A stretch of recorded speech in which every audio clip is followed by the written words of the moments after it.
पौराणिक कथा। प्रिय श्रोताओं, मान्यता है कि देव दिवाली पर स्वर्ग के सभी देवता शिव नगरी काशी में आकर दिवाली मनाते हैं। इस दौरान गंगा नदी के घाट और मंदिरों में दिए जलाए जाते हैं। इस दिन स्नान, दान आदि का भी बड़ा महत्व है। कहते हैं इस दिन दीपदान करने से पूरे वर्ष शुभ फल मिलता है। जीवन में सुख, समृद्धि व सौभाग्य की प्राप्त होता है। धार्मिक शास्त्रों में देव दिवाली के पर्व का महत्व बताया गया है। जय श्री कृष्णा, राधे राधे। प्रिय श्रोताओं, कार्तिक पूर्णिमा के त्योहार को ही देव दिवाली के रूप में मनाया जाता है। इस दिन को त्रिपुरासुर पर भगवान शिव की जीत की खुशी को मनाया जाता है। इस दिन लोग दीपदान करते हैं और इसे देवताओं की दिवाली कही जाती है। कार्तिक पूर्णिमा को स्नानदान का विशेष महत्व बताया गया है। देव दिवाली का खास संबंध काशी से है। इस दिन काशी बनारस के घाट में दीपदान की जाती है और पूरा घाट दीप से रोशन होकर जगमगाता है। बहुत से लोगों को देव दिवाली के महत्व के बारे में पता नहीं है, इसलिए आज हम आपको इस लेख के माध्यम से बताएंगे कि देव दिवाली क्यों मनाई जाती है और इससे जुड़ी क्या पौराणिक कथा है। चलिए जानते हैं। पौराणिक कथा के अनुसार भगवान शिव के पुत्र स्वामी कार्तिकेय को देवताओं का सेनापति बनाया गया। भगवान कार्तिकेय ने तारकासुर का वध किया था, जिसके बाद तारकासुर के तीनों पुत्र तारकाक्ष, कमलाक्ष और विद्युन्माली अपने पिता के वध का बदला लेने का प्रण लेते हैं। इन तीनों को त्रिपुरासुर के नाम से जाना गया। पिता के वध का बदला लेने के लिए तीनों ब्रह्मा देव को प्रसन्न करने के लिए कठोर तप किया और वरदान में अमरत्व मांगा।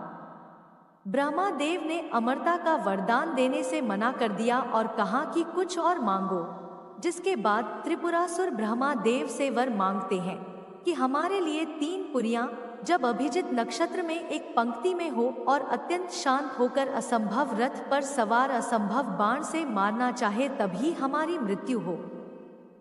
जिसके बाद ब्रह्मा देव तथास्तु कहते हैं। वरदान के बाद त्रिपुरासुर बलशाली होकर हर कहीं आतंक मचाने लगते हैं।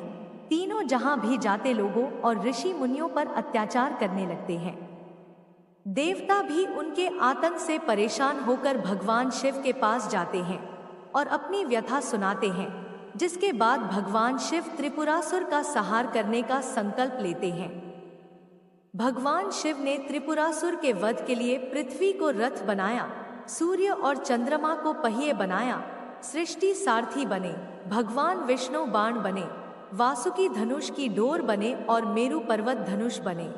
फिर भगवान शिव उस असंभव रथ पर सवार होकर असंभव धनुष पर बाण चढ़ाते हुए अभिजित नक्षत्र में तीनों पुरियों के एक पंक्ति में आते ही त्रिपुरासुर पर आक्रमण करते हैं और प्रहार होते ही तीनों पुरियां जलकर भस्म हो जाती है।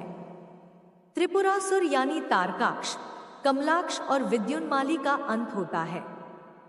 त्रिपुरासुर के वध के बाद भगवान शिव त्रिपुरारी के नाम से जाने गए। बता दें कि त्रिपुरासुर का जब वध हुआ उस दिन कार्तिक पूर्णिमा था। त्रिपुरासुर के वध की खुशी में सभी देवता प्रसन्न होकर भगवान शिव की नगरी काशी में दीप दान कर खुशियां मनाई गई। तभी से कार्तिक पूर्णिमा का तिथि को देव दिवाली कहा गया, क्योंकि सभी देवता पृथ्वी पर आकर दिवाली मनाए थे, इसलिए इसे देव दिवाली कहा गया। तभी से ये परंपरा चली आ रही है। माना जाता है कि कार्तिक मास पूर्णिमा तिथि के दिन काशी में गंगा स्नान कर दीप दान करने से पूर्वजों को मुक्ति मिलती है। प्रिय श्रोताओं,